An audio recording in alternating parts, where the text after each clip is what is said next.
সন্ধে হলেই মনে হয় না ঝাল ঝাল কিছু খাই, তাই বলে বাইরের দোকান থেকে না না, তাই ঘরে সামান্য কয়েকটা উপকরণ দিয়েই তৈরি করে নেব আজকের ক্রাঞ্চি সয়া বাইটস। এর জন্য প্রথমেই সয়াবিনগুলোকে ঠান্ডা জলে ভিজিয়ে রেখে দেবো 15 থেকে 20 মিনিট মতো। আর সেই সঙ্গে পেঁয়াজ, লঙ্কা আর বিটগুলোকে ঠিক কুচি কুচি করে কেটে নেব। সয়াবিনগুলো থেকে ভালো করে জল ঝরিয়ে বিটের সাথে মিক্সিতে ভালো করে গ্রাইন্ড করে নেব।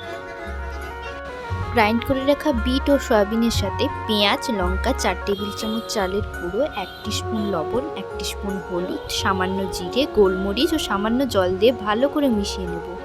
মিশ্রণটা যেন খুব বেশি পাতলা না হয়, কনসিস্টেন্সিটা এমন রাখতে হবে যেন হাত দিয়ে সহজেই শেপ দেওয়া যায়।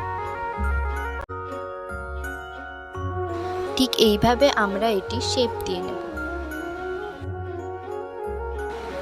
এগুলো এখন ভাজার জন্য একদম তৈরি। তেলটা গরম করে নিয়ে আমরা এবারে একটা একটা করে এগুলো দিয়ে দেব এবং দু পিঠ ভালো করে ভেজে নিয়ে আমরা পরিবেশন করব সন্ধ্যাবেলা স্ন্যাক্স।